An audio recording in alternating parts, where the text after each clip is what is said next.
You're listening to the ESO Network, your station for all things geek. Ian, look at this. What, it's a police box. What on earth's he doing here? Well, these things are usually on the street. I feel it. I feel it. You feel it? Faint vibration. It's alive.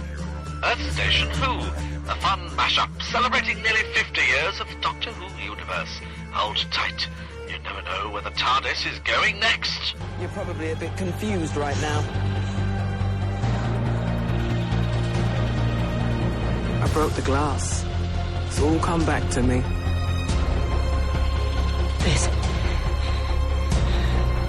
What is this? That's my ship. What? Let me take it from the top. Hello, I'm the Doctor. I'm a traveller in space and time. And that thing buried down there is called a TARDIS. Time and relative dimension in space. You're gonna love this. Hey there, listeners, and welcome to another episode of the Earth Station Who podcast. That's right, folks. We are back, and we have a listener's choice episode, and we are joined by Dr. Scott Viguie for this one. Hello, everyone. And you picked a Fifth Doctor era episode, and tell the fine folks which one you did. The Visitation. Ooh, The Visitation. So the Doctor and his three favorite companions. Go into a wood and then things happen. Exactly. So why did you pick this one? Well, there's a couple of different reasons. I like the atmospheric nature of the episode. It's a quasi-historical, so it has some good secondary characters that are introduced in this episode. Plus, there's something for each one of the TARDIS crew to do. When you have that many people in the console room, it's kind of hard to write a script where everybody has something to do other than say, what's that doctor and whatnot. So everybody has something to contribute to the story, and it's a little bit of a throwback to some of the earlier types of stories. No, totally could see that.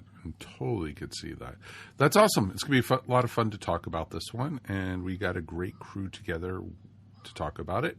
Let's, of course, be joined by our regulars. Of course, let's say hi to Mary Ogle. Hi, everybody. It is great to be here. And Mr. Mike Gordon. Howdy. So we got a good one for you, and we definitely would love to hear from you guys at home. Please, of course, write us feedback at earthstationwho.com. We'd definitely love to hear what you guys thought about this one. And, were you a fan of the Fifth Doctor era with the three companions, or as they called it, the crowded house? And it was just an interesting time for Doctor Who. And, because this is not that far into the Fifth Doctor's run yet. So I think Peter's still trying to find himself in a little bit. And it's very interesting to see, and we'll talk about him, we'll talk about, the characters and such and the story, and it'll be very interesting to do, but we might as well just jump in with both feet.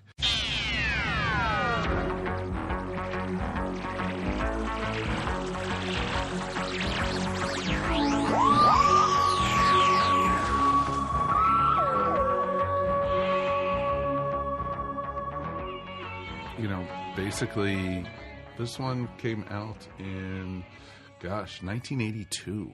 So I was in 9th grade at this time. So, and basically it ran for 4 episodes, and basically it was from the 15th to the 23rd of February 1982, because I think that's when they were showing Doctor Who twice a week, if I'm correct.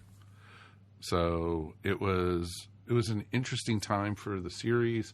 Companions, of course, are Adric, Nyssa, and Tegan, and the Fifth Doctor All our is favorites. Peter Davison himself, one of our favorites. So it was real interesting to watch this one. I haven't seen this one probably in about 25 years. So it's been a bit for me. and I enjoyed it. And I'm very curious to see what your guys' impressions were. Scott, we already asked you why you picked this one. Mikey, is this the first time? Well, it's not the first time you've seen it because you did it on another podcast. Yeah, the first time I saw it was about a year ago. May of last year, I joined the Watchathon of Rassilon crew because they are still plodding along, adventure by adventure, to review all the episodes of Doctor Who, and I think they're still on the Fifth Doctor era. So that was the first time I'd seen this one. And I'm just going to say right now, Scott, I love you a lot, man. But damn. I just want. This is not your favorite. This one was tough to swallow a second time. You know what? Hey, fair enough. It was so funny. Mike said, "Give me your top 5," and you guys have done all those. And the top 10, top 15, top 20, top 25. We are, we're getting that. And look, I understand. Look, we've run across a lot of people that like the Fifth Doctor era, that love the John Nathan Turner era. I am not one of those people, and we can get into the particulars as we go on. But this one was tough to swallow again. Mary, what about you? If I have seen this one before, I had totally forgotten it, which it is very forgettable. It's very mediocre to me, but like a lot of the Fifth Doctor era, Peter Davison is not one of my favorites. I don't hate him, but I don't love him either. And this just seemed kind of indicative of his storyline.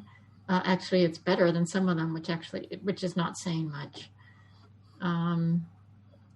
There are things I like about it. Like Scott was saying, I like the pseudo historical setting. It creates a nice atmosphere. Mm-hmm. And I like the sidekick, the man of the theater. Yep, the highwayman. Yep, Richard Mace. He was awesome. Yes, he was awesome. It's a trope, but he's really great at it, and it's lots of fun to watch. Oh yeah, it was interesting because he basically just jumped in, and he basically, in some ways, I felt like he was almost more main focus than any of the companions. He was. Yeah. And, but he didn't do anything. He just added commentary through the entire episode. Oh, no, he's a sidekick. He's a sidekick. Yeah. He's a total sidekick. So, but he was great. It was nice to have his running commentary throughout the whole thing. But I did appreciate the actor, and the character.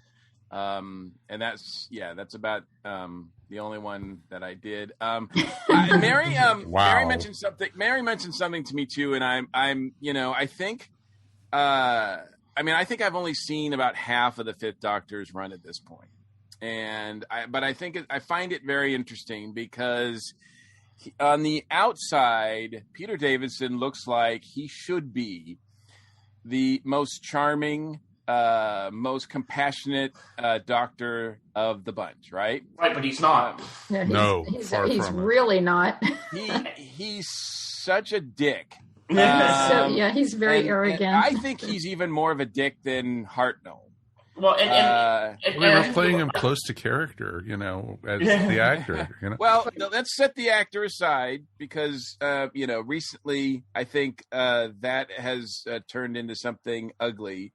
But back then, it wasn't. He was coming off of All Creatures Great and Small, and he was the youngest actor to play the Doctor at the time. And it was like the ladies love him, right? He was the most handsome Doctor I think we'd had in that at that point, right? But he's frantic in this. He's easily rattled. He's very snippy. He's very condescending. He doesn't own the room a lot of times. He likes to walk in and think he does, but it turns out he doesn't. And I just find him really frustrating to watch in this particular story, and others too. But this one, man, it's really just like, this is not a great Doctor story to me. I would love to follow up with that, because I think you're right, and I think that there's a lot of reasons for it. And Doctor Who has fallen into this trap several times. He's the young Doctor, but he's supposed to be able to, when they went that young, they had to be able to prove, it's still the same old Doctor that we all know. Also coming off of Tom Baker, right? So he's a young man with an old person's soul. So how do you do that? Make him crotchety and take away any empathy, and they fall for that every single time. You want to make the Sixth Doctor alien, make him be even more caustic. And I think it's a mistake. And I think that especially like between him and Adric, the relationship the Doctor and Adric had before regeneration was more of a mentor-mentee kind of relationship. And now after the regeneration, it's almost like the Doctor woke up and went, why did I have this kid here? I can't stand him. Oh, in this storyline, he was downright hostile to Adric multiple times. Well, and not just Adric. Everybody. Tegan as well. The only one that he treats with any sort of respect is Nyssa. Right. And, I think it's very telling. I mean, it's obviously written this way, but it just feels like, because there's even a scene in the first episode where they kind of break into the house, and he takes Nyssa with him, leaves like the other two with the actor at the front of the house. And they go searching through the house once they get in, and Nyssa goes, should I let the others in? He's like, no. No. He's like, no, not really. And, once they get, like, sort of knocked out, the Doctor kind of leaves both of them like, yeah, that's dead weight. He abandons them. He really does. He just leaves them there. And I thought, man, how much better would this era have been if it was just the Fifth Doctor and Nyssa? Yeah. The other two are just written to be annoying. And that's no fun for anybody. There's some great Big Finish adventures with just the two of them. Right. Which is pretty awesome. We actually did one, Spare Parts. Yeah. Yeah, Spare Parts is great. And the chemistry between the two of them are fantastic. But yeah, and you have to think about, this is right after Kinda. And so basically Nyssa was unconscious for most of this, the storyline before this. So she wasn't even in it, basically.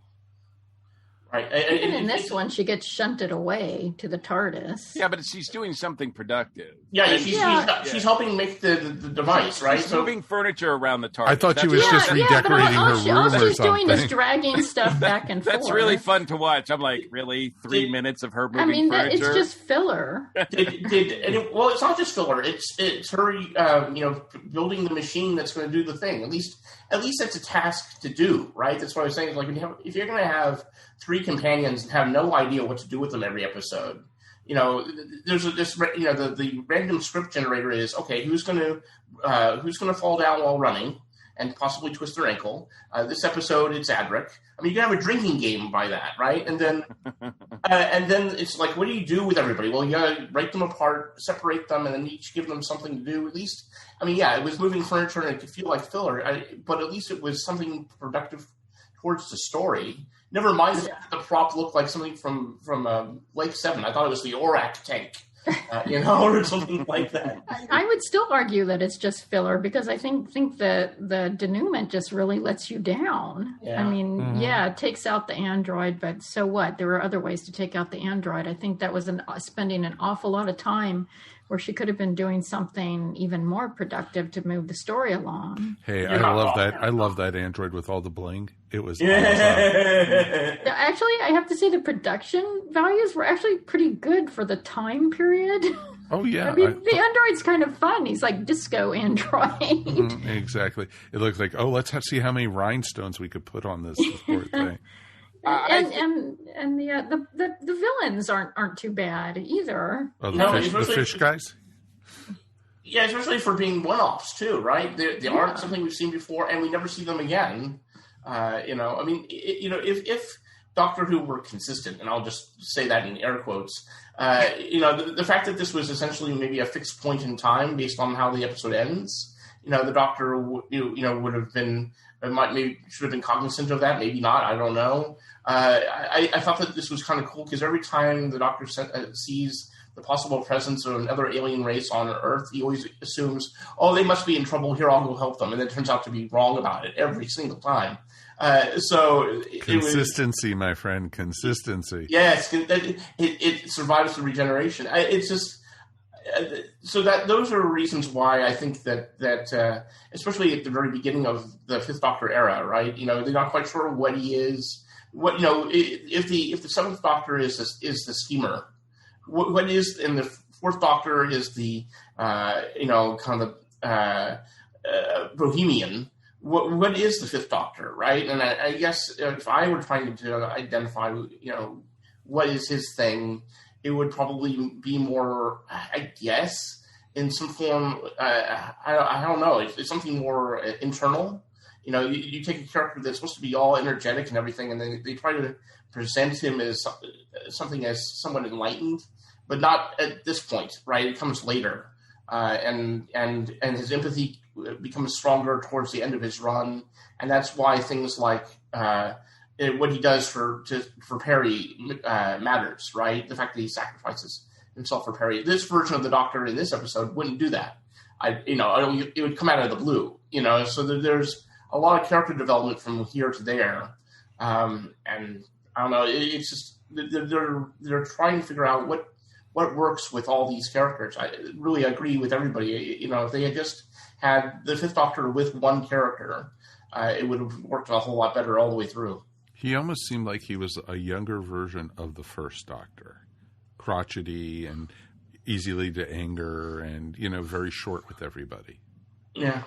And that's the impression I got from him, especially from this storyline.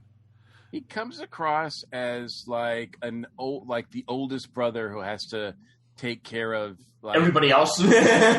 Take care of his two younger siblings while he's out on a date with his girlfriend. That's the way he comes across, and to me anyway. And it's just not.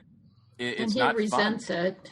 Yeah, he's very resentful of, it seems like, both Adric and Tegan, and they're written in a way where all they do is needle him. It just and I don't appreciate that kind of writing style where it's like, I see it all the time. I see it all the time, especially buddy cop shows where the two cops are they don't get along and they're just bantering back and forth, and it's full of annoying banter where they're getting on each other's nerves while they're trying to work through the case. But you know what?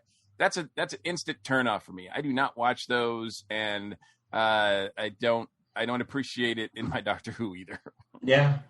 I mean, it's one thing when you have someone like Donna who's kind of annoying, but there's a depth to her.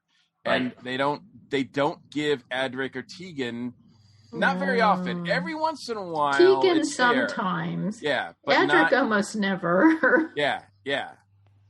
No, exactly. And it almost seemed like, in this, it's like Adric was like, I don't really want to be here anyway. But then, that changed within 30 seconds type thing. And it was just like, Adric, shut up. Adric's a teenage boy, but they've taken all the most annoying aspects of a teenage boy and left him with nothing else. And I hate that. That's such lazy writing, and that's cardboard characterization. It is, and I think the regeneration screwed up their plan for him. I think, because I think the Fourth Doctor saw Adric and said, "Here's a diamond in the rough that I can help polish," and the Fifth Doctor doesn't care about doing that. And so now what you're left with, right? You're left with like Mike said, in babysitting duty that you don't want. Exactly. Right. Exactly. And that's the sad thing about it. And the inconsistencies in this episode about the TARDIS too. Oh my God! The fact that Adric can plot a course between where they were and where they needed to be. Why shouldn't Tegan just ask Adric to get her to Heathrow? Exactly. Exactly. You know, I was just thinking about that, and it's like, oh, the Doctor couldn't get to Heathrow, but he would be able to get from where they were in the countryside to downtown London in the same year, in the same order. You know, Well, That's happened before, though. it has happened before, and we have an answer for that. We all know that the TARDIS is deliberately taking him not where he wants to go, but where he needs to be. Yes, Right? absolutely. So retconning that, you can go like, oh, okay, fine. You know?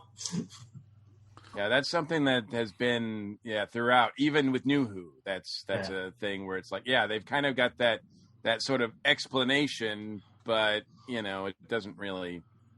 It's just a cover for inconsistency, right? That's exactly. right. It was just so inconsistent, and oh god, Adric, you know, flying the TARDIS. What would the Doctor do? And he slams his fist on the console, and it materializes. Yeah. It's like, really? Wow. I mean, who didn't see that coming? Oh, we knew it was coming a mile away. You know, the thing that is.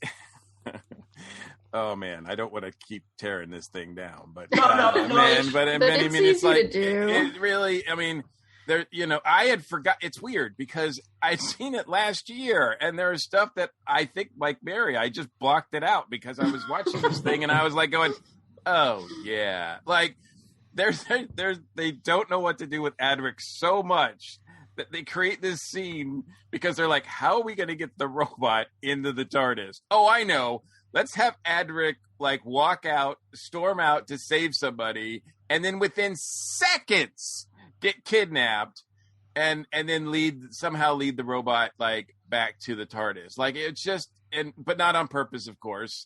It just seemed like it was so forced and contrived. It's ludicrous, yeah. Well, it's a lot of capture, recapture, escape, and recapture, which happened, which is a lot of like Second Doctor era storyline. So, you know, it's a throwback to that kind of a thing. And it gets repetitive. There was a lot of this story that could have been cut out, and this could have easily been 2 episodes. Easily. Yeah. Just like but it still would have not been good. Just like the Black Orchid, right? Which is the next one after it, right? Exactly. Well. But but like I said, I think that there is some value in actually having Adric fly the TARDIS, because at least that's something that the Doctor and Adric have been working on, and at least he was contributing to the plot in that way more than just chewing up scene. I mean, it is it's ludicrous, but at least there was his contribution. I'm not entirely sure what Tegan's was for this one. She gets upset that she doesn't get to Heathrow in the right place, and what's the first thing she does? Leave the TARDIS. It's kind of, I guess, like Huff. I don't want to be in the same room with everybody.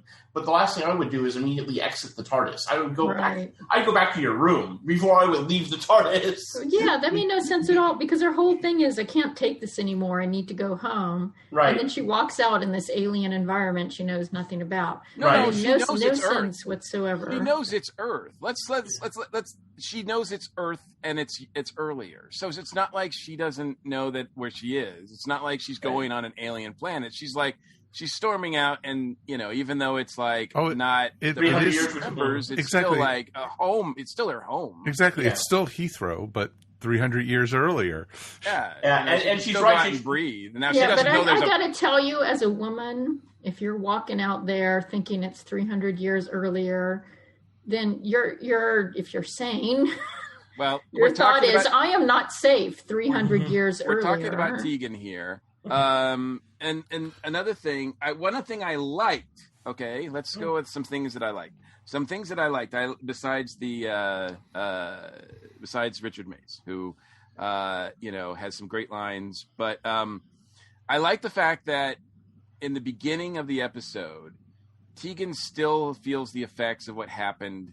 Yes, and I like that. Now, the only thing is that they forget about that by episode 3, because once again her mind is taken over, right? And yet she doesn't like there's she no just bounces, trauma, right? There should have been extreme trauma, and that could have been a great character moment for her. Instead, they just kind of move on because they've got other fish to fry. Right. I agree. But I did like the fact that, because even back then, you don't see the storylines spill over that much.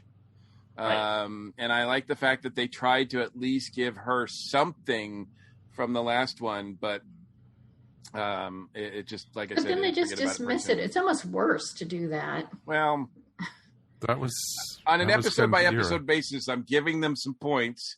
I also like the fact that I also like the fact that, okay, so last year when I saw this, it was in May. Now, we were in the midst of a pandemic then. We still are to an extent, but last year at this time, we were in quarantine, like hard, fast quarantine. So, but I don't know if I just didn't ring as true to me, but I'm watching this, and I have to appreciate that during a plague, the villagers are all wearing masks. They are social distancing. They are taking the plague very seriously, and I do appreciate that. Richard Mace has a line right in the beginning. He says, because of the plague, everywhere is unfriendly. And I'm like, boy, do I understand that phrase a lot more than I would have 2 years ago. Yeah, that part, I wish they had actually gone more into that, because that part's actually very understandable. I mean, the villagers are actually, they don't understand where the plague is coming from. It would make sense for them to try to keep out any new people that came along, or even to blame them. That's very human nature. So that to me really rang true. When he says that being in the countryside, of course, it was worse than in the cities, which is the opposite of what you would expect. I would have expected the doctor to go, well, that's odd, or somebody to eye bump that, because that was a clue of what was going on. Mm-hmm. No, exactly. And it was real interesting just how it all tied together. And the doctor was very dismissive of everything. It's like everything and everyone. Yeah, pretty much.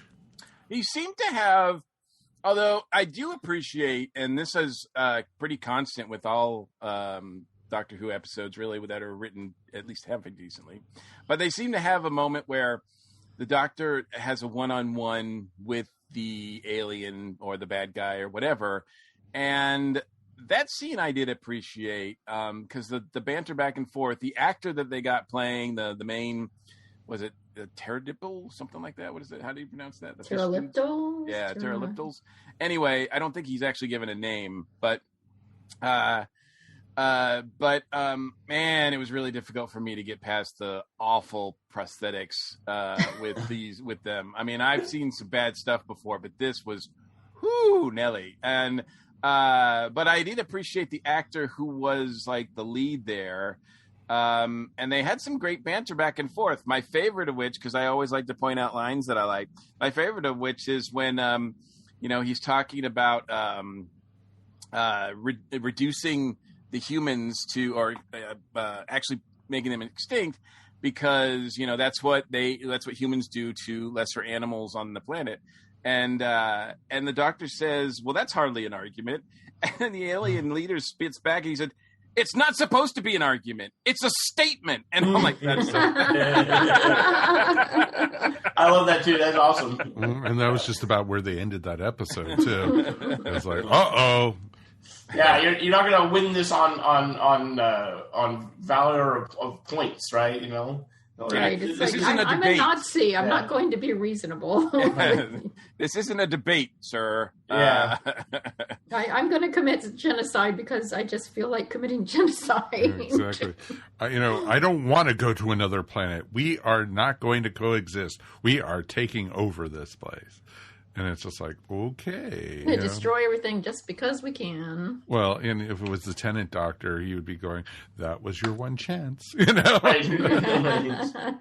They seem to make a semi-big deal of his Sonic being destroyed. Right? It is a big deal. He says, that's, I feel like I've lost a friend. So I'm wondering, does he not have it for a while after this? That's correct. He doesn't have it again until the next time you see the Doctor with the Sonic screwdriver.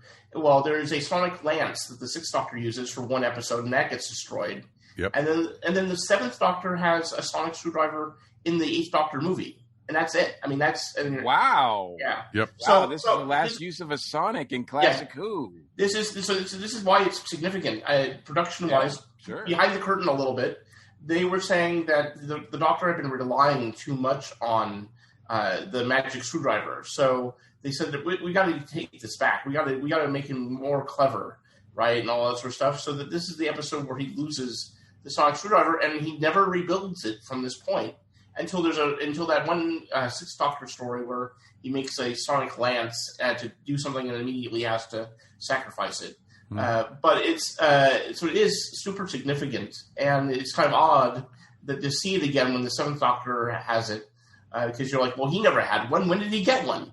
You know? Exactly. It's like he guess he didn't need a pair of shelves to put up or anything. And that's why exactly. And that's why in Time Crash, the 10th Doctor offers the 5th Doctor his sonic, and he refuses, and the Doctor says, "Oh, that's right. I forgot you went unplugged or something like that, hands-free, right? You went hands-free back in the day. Look at me, I can save the universe. I'm wearing a vegetable, and all that sort of stuff. That's why this is a significant story, because you lose the sonic. Mm-hmm. It was sad to see it burn too. It's like, no. But I have to say though, the thing that happens next is that he picks up a gun.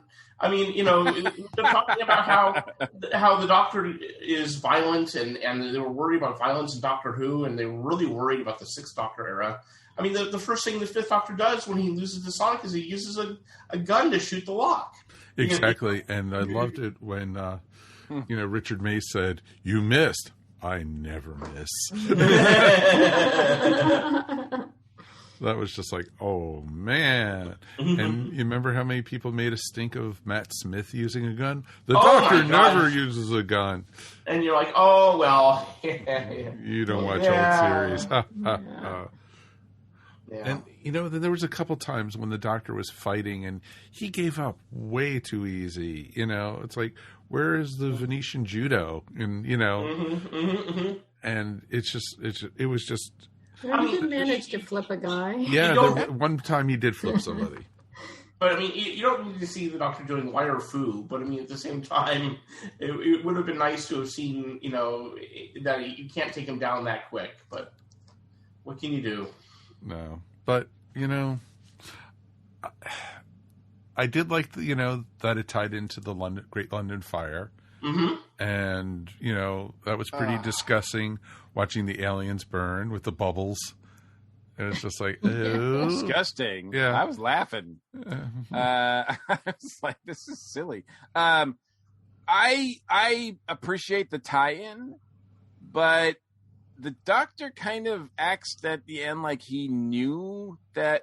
Right, that like it was a fixed point. Right, he totally but acts like that. There's no lead into that. Like, as soon as they arrived in London at that place, he should have known what was going to happen, and that would have been really interesting to see him have that confidence and once again own the room and be the smartest one in the room. Right. But instead, it feels like no, he's just saying that to cover up the fact that he didn't know. Yeah, there's no foreshadowing. It just comes out of nowhere. Yeah, like whenever, like he's at that point in this story and in his run where every time he says something, I mean, we know the Doctor lies, but every time he says something, I don't trust him. I don't believe him. When he says that joke, that joke, I never miss. I didn't take it seriously because I'm like, sure you do. Out of curiosity, did your opinion of the Fifth Doctor? You said you haven't seen a lot of them, but I mean, you've seen the last few episodes. I mean, I've seen I've seen both episodes leading up to actually the one before this, and I've seen probably maybe more than half. You've seen more. You have seen more than half because I've seen more than half. Yeah. So, do you think his character evolves at all, or very much so? I haven't seen them in order.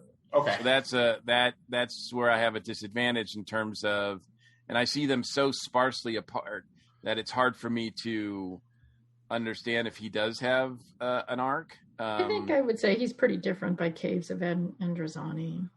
Oh, I think Caves of Androzani here. I think that's one of the best new old series. Yeah, flat out, storyline. Well, I mean, to me, that's true. I mean, but that also I kind of attribute that to the fact that he's only got one companion. Mhm. You know, he can one that he kind of. I mean, he doesn't respect like he does Nyssa, but it's still one-on-one as opposed to, you know, and having two that just, like I said, all their lines are written so they just needle him. Mm-hmm. Yeah, they're just annoying. Yeah. Annoying cardboard. Annoying cardboard. Annoying Which, cardboard. by the way, there's cardboard boxes in the storage room, and I'm like, there's no cardboard. Cardboard isn't in the 17th century. The lost art of cardboard. It was from the alien ship. Duh. No, Mary's got it. That's right. I mean, as an archaeologist, I can tell you. Do you know how many times we've discovered and lost flush plumbing? I mean, you know, it's happened before. I've told everybody if the great apocalypse ever happens, save the plumbers. We don't want to have to rediscover plumbing again. He gives that console sort of chip to Richard, and Nyssa asks is like, isn't that kind of dangerous? Like leaving that technology with him? I'm like, you just left the whole big console base in a village, not to mention a downed escape pod. Like, yeah, I mean, they don't do anything with the ship. It's still there. And you're worried about this like little piece of. I'm just like, damn. And there was probably had to be some kind of equipment in the cast or the house, you know. Oh yeah. Yeah. So they left a lot there. And, you know, by the time, you know, Tegan gets back to 1980 or whatever she was going back to, same year as Sarah Jane. How about that? No. But yeah, wouldn't have, you know, the technology come forward because somebody would have, you know, built something for it. Well, that's the plot of a new season episode of Doctor Who, right? The Revisitation. Oh, exactly. I can see it now. Isn't that a Big Finish adventure? No. No, it was interesting. There was some good points to it, some, but you know, I think before we, you know, tear it apart even more so, let's give some final thoughts. Any final thoughts for this one? I think I'm done. Okay. Yeah, I kept thinking that Tegan is so done with the Doctor, but we are so done with Tegan. Oh God, yes. Agreed. All right, so let's go ahead. Rate this 1 out of 5 TARDISes, 1 being the worst, 5 being the best. Scotty, you pick this one. You get to go first. Oh, great. Well, I'll give it a 3. Okay. Mike? I can't give it any more than a 2. And if I have to watch it again, it'll probably get lower. So I don't remember if I had to rate it when I was on Watchathon or Rassilon. I don't think I despised it as much. But the second viewing, I just was, it was worse for me. And I think it would only get worse on every time I watch it. I certainly would not recommend this one to anybody who was new to Doctor Who. No. I wouldn't recommend really any of the 5 Fifth Doctor era, other than the 5 Doctors. Okay, yeah, the 5 Doctors, yeah. No, actually, I still would love us to. We have not reviewed the Return of Omega yet. Oh, yeah. And Arc of Infinity, and that was a great story. I think, I'd have to go back and, I don't know, I forget with ratings and everything like that, but one of my favorite Fifth Doctor ones is the last one with Tegan, with the Daleks. Oh, that was a good one, too. I did like that one a lot. Yeah, that is a great one, too. That's the only one, that's a very few times I like Tegan. Yeah, but we also did, like, what was the one with the 2 Brigadiers, too? Oh, Modern Undead. Modern Undead was good, too. Yeah. So... All right, Mary, before we go into more Fifth Doctor stuff, what are you going to rate this one? I'm going to give it a 3 because it is just, it's very forgettable. It's not horrible. It's not great.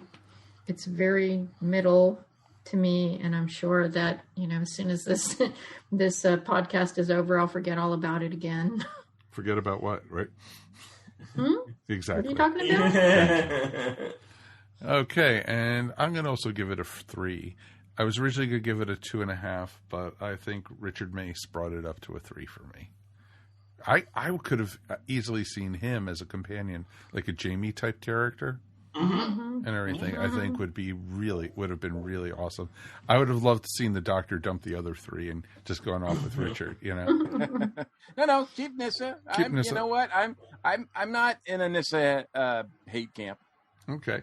Yeah, I'd be fine with keeping Nyssa. Yeah, exactly. But yeah, dump the other 2 quick as you can. You know, well, poor Adric. Which they do. Poor Adric only has a couple left. I was gonna say, like, and that, you know, when I was watching, when I was on Watchathon with Datsalon, they were watching them in order, and I think we were complaining about Adric, and I'm like, well, that's not going to be a problem for much longer. Not a problem. And I think it's the same writer for Earthshock, so he was pretty sick of them too. I think. Yeah, exactly. He made an impact. Exactly. So we want to hear from you guys at home. Please write us feedback at earthstationwho.com. We definitely would love to hear from you guys.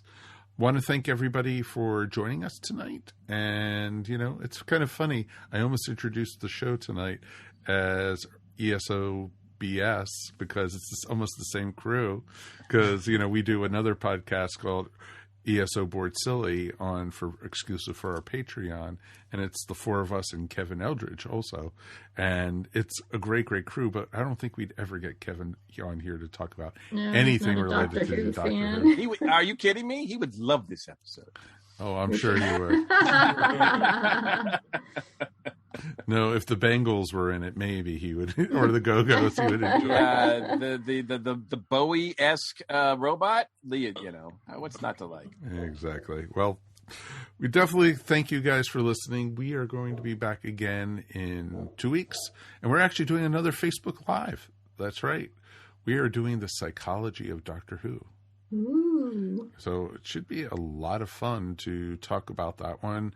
And, you know, see where we go with it. And we were going to have a trained professional on with us, so she could probably school us on a lot of it. So it should be very cool. Let us thank our guest for being here. Scotty, thank you so much as always. Oh, it's an honor. And let's, of course, thank Mary Ogle.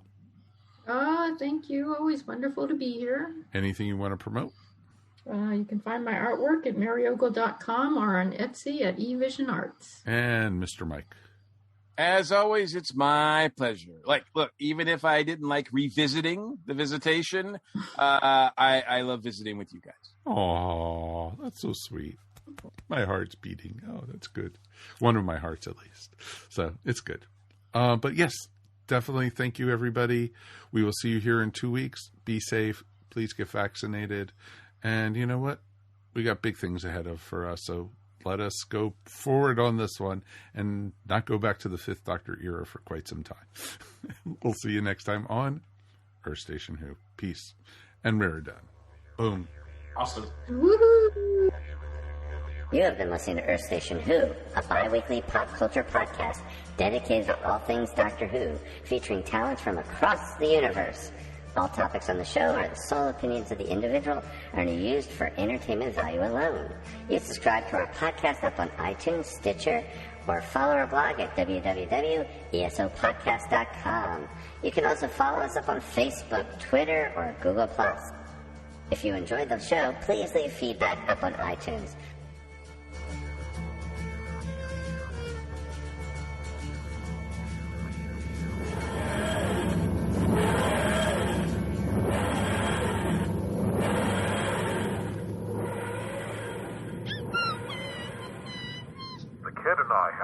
From one side of the galaxy to the other.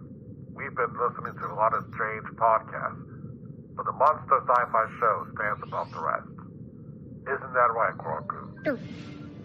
I still hate that name. The Monster Sci-Fi Show is part of the ESO network. It's sci-fi from a certain point of view. Welcome to Dr. Geek's Laboratory.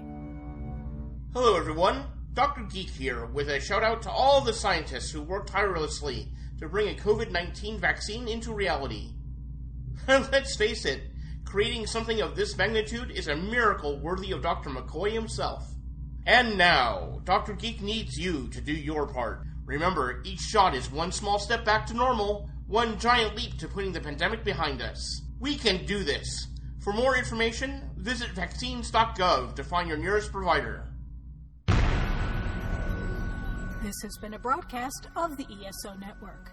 Be part of the crew and help support our shows by donating to our ESO Patreon or by shopping at the TeePublic store, which can all be found at www.esonetwork.com. The ESO Network, your station for all things geek.